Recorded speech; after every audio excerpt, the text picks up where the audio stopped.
What's up YouTube? Capital G here, Shaddolls in Valhalla. Full spoilers. I decided to actually delete my other video just because this one has way more pictures. I got on Facebook and found a whole bunch of people posting pictures of the sets, and we can obviously trust this full reveal and the full spoilers of the set because, I mean, let's be real, people have already done box openings. Sammy from Team Samurai X posted one yesterday, so people have their hands on the product. As you can see right here, the super rare Ash Blossom, which was first kind of leaked, I guess, unintentionally by Konami themselves in their, Cybernetic Horizon video showing off the Cyber Dragons and Crusadia and whatnot. We know that Jerome McHale had a bunch of the cards just kind of lying around on his desk. We saw Ash Blossom there and we were like, wait a minute, that doesn't seem to have the, it doesn't have the hollow printing when it comes to the text at the top. Thus, it is probably a super rare, and sure enough, Ash Blossom and Joy Spring. This is still probably going to be one of the biggest chase cards of the set just because of the competitive side of Yu-Gi-Oh! And the prices. But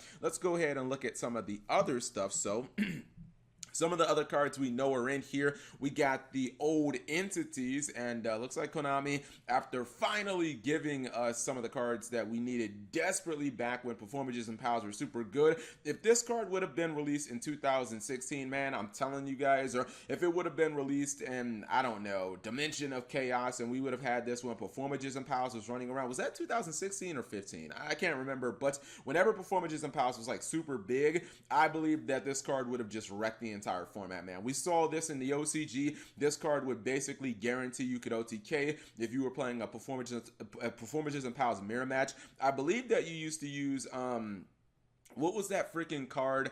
Ptolemaeus. I believe you used to use Ptolemaeus to go into this, and basically it would stop your opponent from being able to use damage jugglers, so there was no way for them to essentially stop you from OTKing. The card was absolutely fantastic. Believe we have a whole bunch more pictures here too. Dragunity Knight Vajrayana, which that card used to be super expensive. It came out of, oh man, what was the Glow Bulb set that always has these super expensive cards? Starstrike Blast? Yeah, originally coming out of Starstrike Blast. If you guys don't remember, Starstrike Blast never had an unlimited printing for some reason. Thus, there are still a lot of cards in Starstrike Blast that will periodically like skyrocket in price because there's only first edition of that set. It seems like Konami actually just picked a lot of really good cards individually in a vacuum. Akashic Magician was another one. At one point, this was like a $12 card when Grinder Golem was at 3 in the TCG with all the shenanigans. Summon Grinder Golem, bounce it to your hand, summon it back, continue on with your plays, possibly make, Saryuja Skull Dread. In the OCG, it was even better because they have, Security Dragon and whatnot.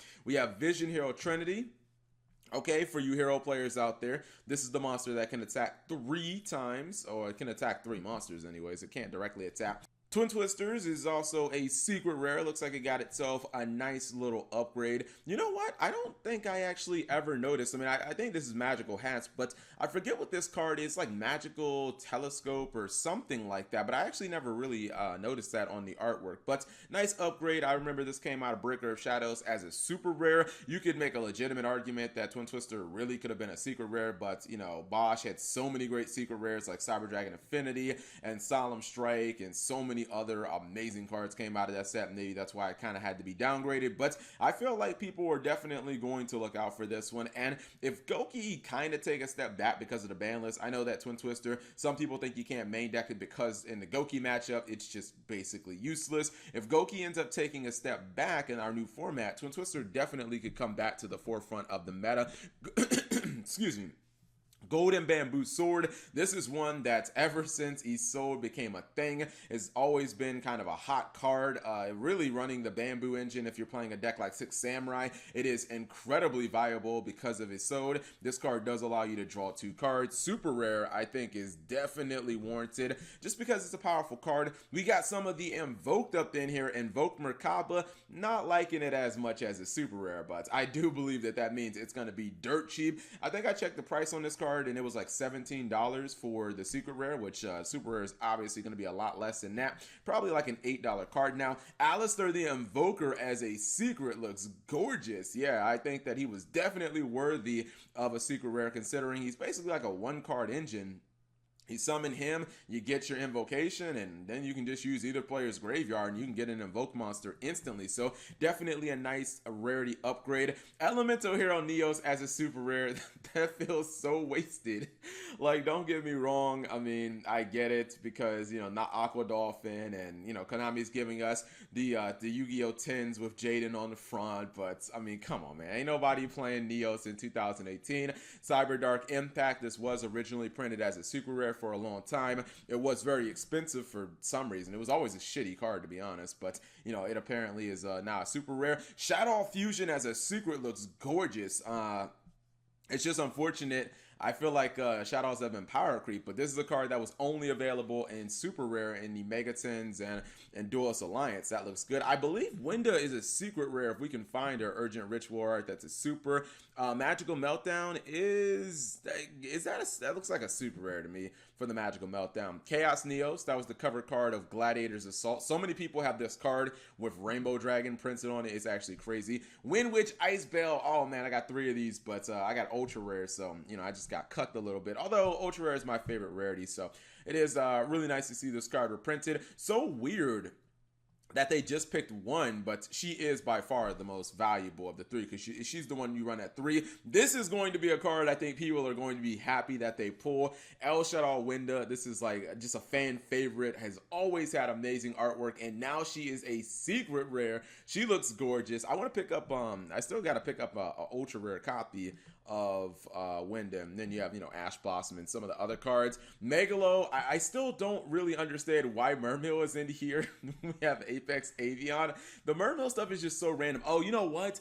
I think they put the Mermill cards in here specifically because they had to change the text on Abystius. So I think that they figured, all right, this is as good as time as any to give you guys the rest of the Mermill stuff. And then here's just like basically the full spoiler of the set. I'm going to go ahead and just look at some of the stuff on YG Organization. If you guys don't know, Strike Ninja has been errated to be a hard once return. I think it's kind of ludicrous because this is an IOC card, Invasion of Chaos, from the first era of Yu-Gi-Oh! Yugi played this on the anime versus Duke Devlin in the Dungeon Dice Duel. Ended up taking out a heart point with it. I'm not sure. I don't think he won off of it, but I know that he ended up taking out one of his heart points. And it says right here in the text, you can only use this effect of Strike Ninja once per turn. So doesn't matter how many copies now. Strike Ninja, a card that's like 15 years old, is now a hard once per turn.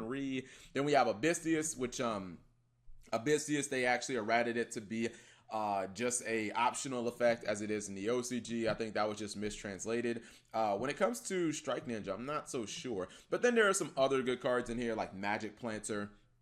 We have High Speed Roy Chambara, Gem Knight Seraphonite. A lot of people are going to want that. Invocation and Mechaba. I talked about those, or we talked about Mechaba earlier. Golden Bamboo Sword, and it looks like a pretty good set just because of all the random kind of cards Konami splashed in here. Like it's very interesting to say that the core archetypes won't carry the set, but when Konami's throwing stuff like Ash Blossom and Invocation and Mechaba, cards that were incredibly expensive at one point, they're giving us El Shaddoll El Shaddoll Winda and Shaddoll Fusion as like rarity upgrades. Like that's the type of stuff that pulls people in. So you guys let me know what you think about Shaddolls and Valhalla. Leave it in the comment section below. Thank you guys for watching. As always, subscribe if you have not already, and turn on that notification bell for daily videos.